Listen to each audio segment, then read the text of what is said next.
My first self-improvement year was crazy. I managed to get my video game addiction under control and integrated numerous new activities into my life. My social contacts have improved. I am currently traveling through India and learned to live more consciously in the moment. Diving into the self-improvement world may have been one of the best decisions of my life.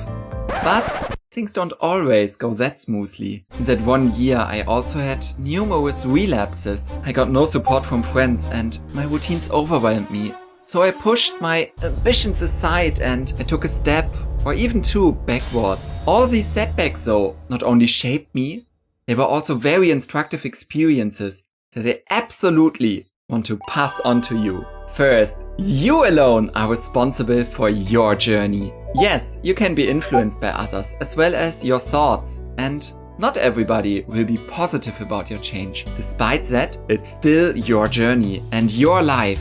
You are in charge. What started for me just temporarily quitting video games is in my head developing into an influencer life where I help like-minded people to start with their own journey. No one but you can limit your journey. Second, as mentioned earlier, your journey will not always go smoothly. When I first quit video games, I had to do something with my newfound free time. I wanted to become more productive, but instead I binged on social media and YouTube. That was not the solution I was hoping for, and I thought, if I'm wasting my time like this anyway, then I might as well play again. And I was in my first relapse. On your journey, you will always face challenges. You will relapse and you will make mistakes. The worst thing you can do about it is to badmouth yourself.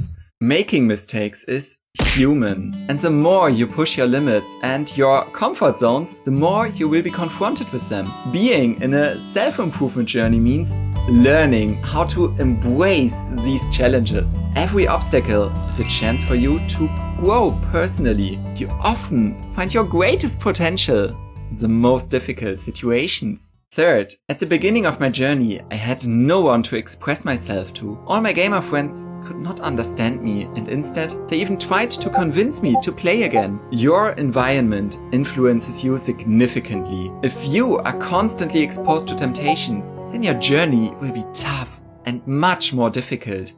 In contrast, it's super supportive when you connect with like-minded people. In the beginning, I got input from the Stop Gaming Reddit and the Game Quitters website, but that was not enough for me. I decided to start with YouTube to build up my own like-minded community. Nowadays, I also have an accountability partner, a very good friend who is on his own self-improvement journey. You can think of it like a training partner where you support each other. Fourth, to start my journey, I watched countless videos about self-improvement. I also started reading books on different subjects, but nothing changed. Just learning theory will not, I repeat, not change your life. You do not become what you think. You become what you do. That's my most important message for you. In order to change, you must inevitably start. You might have resolved to be sporty several times a week, to cook freshly, and to banish all sweets from the cupboard. And yet, you just don't start. And this video here explains you why we give up before we even start, and also provides an easy way how you can fix it.